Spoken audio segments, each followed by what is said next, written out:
Bom, e o ministro da Justiça, Flávio Dino, descartou demitir os secretários do ministério que realizaram audiências com a dama do tráfico, mulher do líder do Comando Vermelho. Para Dino, uma demissão dos subordinados provocaria uma desmoralização da própria imagem do ministro como chefe. Abre aspas. Os secretários que receberam praticaram algum ato ilegal? Os secretários praticaram algum crime? Beneficiaram supostamente o Comando Vermelho em quê? É preciso ter um pouco de responsabilidade e de seriedade. Eu tenho o comando da minha equipe, confio na minha equipe e não demito o secretário de modo injusto. Se eu fizesse isso, quem iria ser desmoralizado não ia ser o secretário. Era eu, fecha aspas. Silvio, você escreveu uma belíssima capa sobre isso, inclusive você menciona na reportagem, né, que os assessores cometeram pelo menos um crime, porque eles não divulgaram publicamente a agenda com a dama do tráfico, a tal da Luciane Barbosa, e descumpriram, então, a lei de conflito de interesses. Pelo menos isso é um crime, né? Paula, a gente passou a semana inteira comentando que para mim é o caso mais agudo, é o caso mais grave envolvendo ministros do governo Lula, apesar do seu Juscelino Filho, né, aquele que viajou com dinheiro para eventos de cavalo, apesar da Daniela Ribeiro, que já foi embora e era ligada a milicianos, esse para mim é o caso mais grave.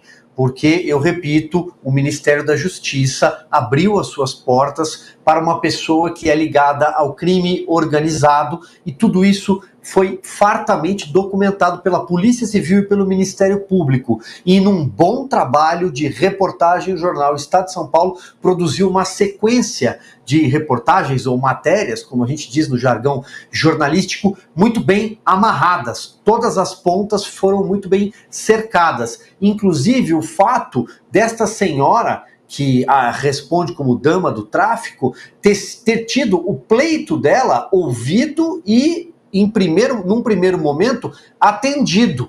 Por quê? Porque gerou um protocolo interno.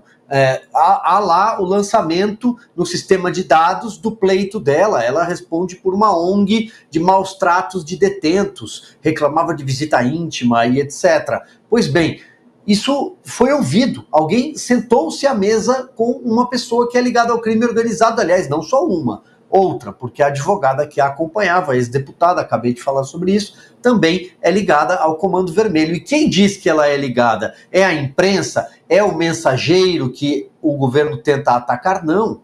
Quem diz é a polícia, quem diz é o Ministério Público, tem extrato bancário do repasse financeiro. Inclusive, no caso da advogada que agendou esses encontros, poucos dias antes da reunião no Ministério da Justiça.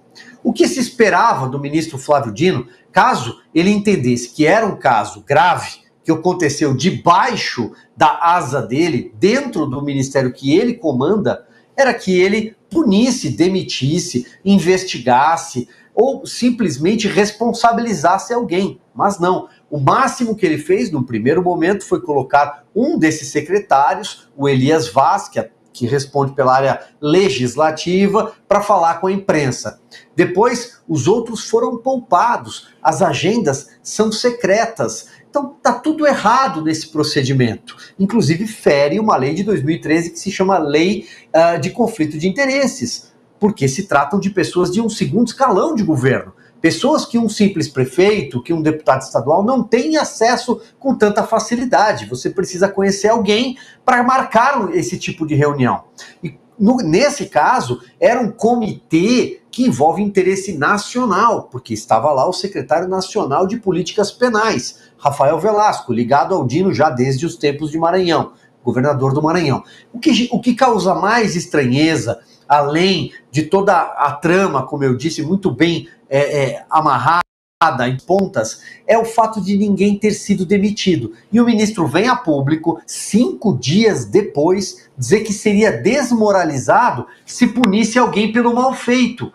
Eu acho que quem não pune alguém pelo mal feito, ou concorda com o mal feito, ou o quê? Acho que eu não preciso nem continuar, né? Concorda com o mal feito.